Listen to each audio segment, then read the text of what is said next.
Hi hello నమస్తే welcome back to our channel. ప్రస్తుతం మనతో పాటు స్టూడియోలో ఉన్నారు ఫ్యామిలీ కౌన్సిలర్ రజనీ రమ్మ గారు. మరి ప్రేమ గుడ్డిది అంటారు కదా, గుడ్డిది మాత్రమే కాదు, చెవిటిది, మూగది, కుంటిది అని కూడా అనుకోవచ్చు. ఎందుకంటారా, హరే రామ హరే కృష్ణ అనుకోవాల్సిన వయసులో ప్రేమించడమే కాదు పారిపోయారు ఒక జంట. అసలు ఏంటి, ప్రేమకి వయసు సంబంధం లేదా? ప్రేమించడం ఏంటి, పారిపోవడం ఏంటి? మరి ఈ విషయాలు అసలు ప్రేమకు వయసు సంబంధం ఉందా లేదా అనేది మేడంతో మాట్లాడదాం. నమస్తే మ్యామ్. నమస్తే నవీన. మ్యామ్, మరి ఒక న్యూస్ అయితే మనం చూసాము. అటు 6 పిల్లలు, ఇటు 8 మంది పిల్లలు ఉన్న ఒక జంట, 10 మంది జంట ప్రేమించడమే కాదు పారిపోయారు. అంటే అసలు ఏం మేడం, ప్రేమకి వయసుకి అంటే అది లేదా, అన్లిమిటెడ్ అంటారు దాన్ని? ఒక రకంగా అంతే. ప్రేమకి వయసు ఏమిటి అని అంటారు. నిజమైన ప్రేమకి వయసు ఏమీ ఉండదు. కాకపోతే ఏంటంటే 10 మంది పిల్లలు, 8 మంది పిల్లలు అని అంటే వాళ్ళు ఏ జమానాల వాళ్ళో అర్థమవుతుంది. అంటే ఒక సినిమా వచ్చింది మనకు తెలుగులో. అది ఏం సినిమా అంటే జమీందారా, నాకు సరిగ్గా మేము పుట్టామో లేదో కూడా నాకు తెలియదు. అయితే ఆ టైంలో ఫర్ ఎగ్జాంపుల్ దేవదాసే తీసుకోండి, వేరేది ఎందుకు. మరి వీళ్ళు ఇంతగా ప్రేమించుకున్నారు. తర్వాత ఆ అమ్మాయి ఇంకో అబ్బాయిని చేసుకుంటుంది, ముసలాయన్ని పెళ్లి చేసుకుంటుంది. తర్వాత కథ అందరికీ తెలిసిందే. అంటే ఏంటంటే ఇంకొక సినిమాలో కూడా చూపిస్తాడు ఇలాగే. ఒక పెళ్లి చేసుకోవాలనుకుని కుదరక వేరే వాళ్ళని చేసేసుకోవడం, చాలా సంవత్సరాల తర్వాత తిరిగి కలుసుకోవడం. మొన్న ఈ మధ్య ఢిల్లీలో ఇంకో కేసు కూడా జరిగింది. ఎప్పుడో ఒకప్పుడు ప్రేమించుకున్నారు, చాలా సంవత్సరాలు గడిచింది. ఈ లోపల పిల్లలు పుట్టారు, ఆ హస్బెండ్ చనిపోయాడు, ఇతను ఎదురయ్యాడు. సరే, ఇతనికి కూడా భార్య లేకుండా పోయింది. సో ఇద్దరం పెళ్లి చేసుకుందామని చేసుకున్నాం. అంటే కొన్ని పరిస్థితుల వల్ల కూడా అలా జరగచ్చు, తప్పు కూడా ఏమీ లేదు. ఇప్పుడు ఇద్దరు ఒంటరి జీవితాలకి ఆలంబన, ఒకళ్ళకొకళ్ళు ఇష్టం ఉంటే మరి వాళ్ళిద్దరు ఇష్టపడ్డారు కాబట్టి చేసుకున్నారు. సమాజం కూడా హర్షించింది, బంధువులు కూడా ఒప్పుకున్నారు. అయితే ఈ పర్టికులర్ కేసులో కూడా ఇలాంటి కథ ఏమన్నా ఉందా అనేది నాకు అనిపిస్తుంది. ఆ రోజుల్లో ఏమన్నా ఇష్టత ఉందా, ఉండి కుదరక వేరే పెళ్ళిళ్ళు చేసుకుని ఇంతమంది పిల్లల్ని కన్న తర్వాత తెలిసి తెలియకుండా, అంటే తెలియకుండా మళ్ళీ వాళ్ళ పిల్లలకి వీళ్ళ పిల్లలకి మ్యాచెస్ కుదిరి పెళ్ళి కుదిరిందా? పెళ్ళి అయితే అన్నా చెల్లెళ్ళు అయిపోతారు కదా. కాబట్టి ఈ లోపల మనం వెళ్ళిపోతే వరస అనేది ఉండదు కదా అనుకుని ఈ పని చేశారా అని అనిపిస్తుంది. సరే, పక్కకు వస్తే మరి నిజంగా అదే కనుక అయినట్టయితే మరి వాళ్ళలో ఎంత ప్రేమ ఉందో చూడండి. కాకపోతే వెళ్ళిపోవాల్సిన అవసరం లేదు. ఇప్పుడు వెళ్ళి కూడా ఏం చేస్తారు? కాకపోతే ఏంటంటే ఈ పెద్ద వయసు వచ్చింది, మనం ఎలా అయినా కలిసి ఉండాలి అంటే ఆ కోరిక అనేది ఉంటుంది కదా, ఇష్టమైన వ్యక్తితో కలిసి ఉండాలని ఉంటుంది. ఇప్పుడు చెడు దృష్టితోనే ఎందుకు చూడాలి? మన ఇద్దరం కలిసి జీవించాలి అని అనుకున్నాం కాబట్టి ఇప్పుడైనా కూడా మనం కలిసి ఉందామని అనుకుని వెళ్ళారేమో. ప్రేమ అంటే నేను ఒక వీడియోలో చెప్పాను, అసలు నిజమైన ప్రేమ వేరే ఉంటుంది. ఒకవేళ ఇది అదే అయి ఉంటే కనుక మరి ఒక రకంగా మంచిదే, ఒక రకంగా చెడ్డదే. ఒక రకంగా మంచిదే అని ఎందుకు అంటున్నానంటే, బిఫోర్ మ్యారేజ్ వెళ్ళిపోయారు వాళ్ళు, వాళ్ళ వరస అనేది అన్నా చెల్లెళ్ళ వరస అవ్వకముందే. చెడ్డదని ఎందుకు అంటున్నానంటే, పెళ్లి ఏర్పాట్లు చేసుకున్నారు, అంతా చుట్టాలకు తెలిసిపోయింది, చాలా అరేంజ్మెంట్స్ చేసుకున్నారు, ఎక్కడెక్కడో డబ్బులు కట్టుంటారు. ఇంత జరిగిన తర్వాత వాళ్ళు అలా వెళ్ళిపోవడం అనేది కొంచెం పరువుకు సంబంధించిన విషయం.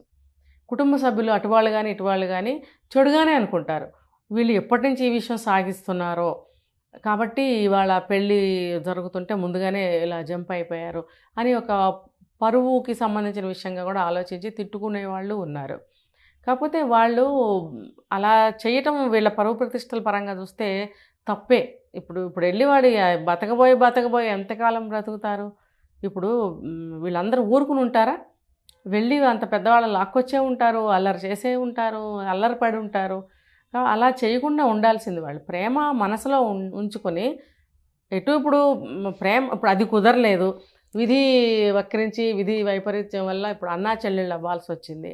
సరే, ఏ బంధం అయితే ఏముంది ఈ వయసులో అనుకుని ఒక అన్నా చెల్లెళ్ళ బంధంగా వాళ్ళు కొనసాగించినట్టయితే బాగుండేది. ఏదైతే ఏముంది, అన్నా చెల్లెళ్ళుగా అయినా సరే మనం ప్రేమగా పలకరించుకోవచ్చుగా. మనకిప్పుడు మన పిల్లల్నిచ్చి పెళ్లి చేసుకోవటం వల్ల రాకపోక అనేది ఈజీ అయ్యిందిగా. ఇప్పుడు ఇంతకాలం మనం కలుసుకోలేకపోయాం, ఒప్పుకోరు, సమాజం ఒప్పుకోదు, బంధువులు ఒప్పుకోరు, కుటుంబం ఒప్పుకోదు. ఇప్పుడు అందరూ యాక్సెప్ట్ చేస్తారు మనం రావటం వెళ్ళటం అనేది. ఒక ప్రేమగా మాట్లాడుకోవటం తప్పితే ఈ వయసులో అంతకన్నా ఏం చేస్తారు? ఎస్. ఏమి ఒరగదు కూడా, వాళ్ళకి ఏం జరగదు వాళ్ళ మధ్యలో. సో ఆ ప్రేమపూర్వకమైన మాటలు, ఇష్టపూర్వకమైనటువంటి మాటలు తప్పితే వాళ్ళ ముందు ఏమీ ఉండవు.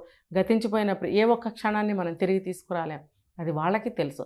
కాబట్టి అంత ప్రేమించుకున్న వాళ్ళు ఆ పవిత్ర బంధాన్ని ఈ రకంగా కూడా వాళ్ళు అన్నా చెల్లెళ్ళ బంధంతో కొనసాగించస్తే బాగుండేదని నాకు అనిపించింది. 4-10, 5-10 వయసులో కూడా ఈ ప్రేమ అనేది కొంతమందికి అలానే ఉంటుంది. ఆ వయసులో కూడా పెళ్లి చేసుకోవాలని అనిపిస్తుంది.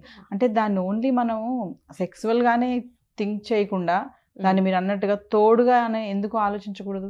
చాలామంది ఈ వయసులో మీకు పెళ్ళి అవసరమా అని అంటారు. ఎలా చూడొచ్చు అంటారు? ఒక కేసు నాకు వచ్చింది. ఆ కేసులో ఏంటంటే ఆవిడకి ఒక 50 బిలో, 45 to 50 మధ్యలో ఉంటుంది, పర్టికులర్ తెలీదు. అయితే భర్త చనిపోయి చాలా కాలం అయింది. అంతకుముందు చాలా సంవత్సరాలు బెడ్లో ఉన్నారు ఆయన. అంటే at the age of 30 or 26 ఆవిడ ఏజ్. అప్పుడు నుంచి ఆయన బెడ్ ఎయిడ్. పిల్లలు పుట్టారు, పిల్లలు ఉన్నారు అప్పటికే, వాళ్ళని చదివించుకున్నారు, వాళ్ళ పెళ్ళిళ్ళు చేశారు. సడన్గా ఆయన డెత్ అయిపోయారు. అంటే ఆవిడ లైఫ్లో ఏం అనుభవించింది? ఏమీ అనుభవించలేదు. ఒక భర్తతో కూర్చుని కనీసం 4 మంచి మాటలు కూడా మాట్లాడలేకపోయింది. అంత చిన్న వయసులో, అంత తక్కువ వైవాహిక జీవితంలో ఎంత అనుభవించుంటుంది ఆవిడ? సో అటువంటి వాళ్ళని తీసుకున్నట్టయితే కనుక ఇప్పుడు ఆవిడ ఫ్రీ అయ్యింది. ఫ్రీ అయినప్పుడు మళ్ళీ పెళ్లి చేసుకోవటంలో తప్పులేదని అందరూ అంటున్నారు కాబట్టి కోరికలు కూడా ఉంటాయి వాళ్ళకి. 45 ఇయర్స్ అనుకోండి ఫర్ ఎగ్జాంపుల్, పెద్ద వయసు ఏం కాదు. మరి ఆవిడకి ఆ ఏజ్లో పిల్లల్ని కూడా కనేవాళ్ళు కూడా ఉన్నారు ఇంకా. మరి ఆవిడకి చిన్న చిన్న కోరికలు రావటంలో తప్పు లేదు కదా, మరి ఆవిడ పెళ్లి చేసుకోవటంలో తప్పు లేదు కదా. అలాగే మగవాళ్ళ తరఫు నుంచి కూడా ఆలోచించినట్టయితే అలాంటి జీవితం ఉన్న మగవాళ్ళు ఉంటారు, ఆడతోడు లేక భార్య చనిపోయి పిల్లలు సరిగ్గా చూడక ఇంకొక పెళ్లి చేసుకుందాం అనుకున్న భర్తలు ఉంటారు. వాళ్ళ వయసు కూడా చిన్నదే అయి ఉండొచ్చు. అప్పుడు వాళ్ళలో కోరికలు ఉంటాయి కదా సహజంగా. మరి అలాంటి వాళ్ళు ఇలాంటి వాళ్ళని ఇష్టపడి ఇష్టంగానే చేసుకుంటారు పెళ్ళి. మరి మిగిలిన జీవితంతో ప్రేమగా, ఆప్యాయంగా, అనుబంధంగా జీవించిన వాళ్ళు కూడా ఉన్నారండి. ఎస్. సో ఓవరాల్గా మేడం ఈ ఇన్సిడెంట్ని బట్టి ఏం చెప్తారు మీరు? అంటే ప్రేమ మనం స్టార్టింగ్లో మాట్లాడుకున్నట్టు వయసుతో సంబంధం లేదు, అది ఓన్లీ సెక్షువల్గానే మనం ఎందుకు థింక్ చేయాలి, ఒక తోడులాగా దాన్ని తీసుకోవచ్చు కదా. అవును. ఓవరాల్గా ఏం చెప్తారు? పర్టికులర్గా ఏంటంటే ఒకవేళ మీరు అడిగారు కాబట్టి చెప్తున్నా. ఇప్పుడు ఈవిడ ఎవరైతే 6 పిల్లల తల్లి జంప్ అయిపోయిందో, ఒకవేళ కుటుంబంలో చాలా విసిగి వేసారిపోయిందేమో, భర్త హింస పెట్టాడేమో, తిడతాడేమో, ప్రతిదానికి నిందలు వేస్తాడేమో, ఏమీ మంచి చెడ్డ చూడలేదేమో. మరి అలాంటప్పుడు అతనితో వెళ్ళిపోవాలనే ఆలోచన వచ్చి ఉండొచ్చు. వీళ్ళది ముందు ప్రేమ అయి ఉండొచ్చు, లేకపోతే మధ్యలో పుట్టిన ప్రేమ అయి ఉండొచ్చు. మరి అన్ఎక్స్పెక్టెడ్గా మ్యాచ్ కుదరటం వల్ల అన్నా చెల్లెళ్ళం అయిపోతాం కాబట్టి వెళ్ళిపోదాం అనే ఆలోచనతో ఈ పని చేసి ఉండొచ్చు అని నాకు అనిపిస్తుంది. Thank you.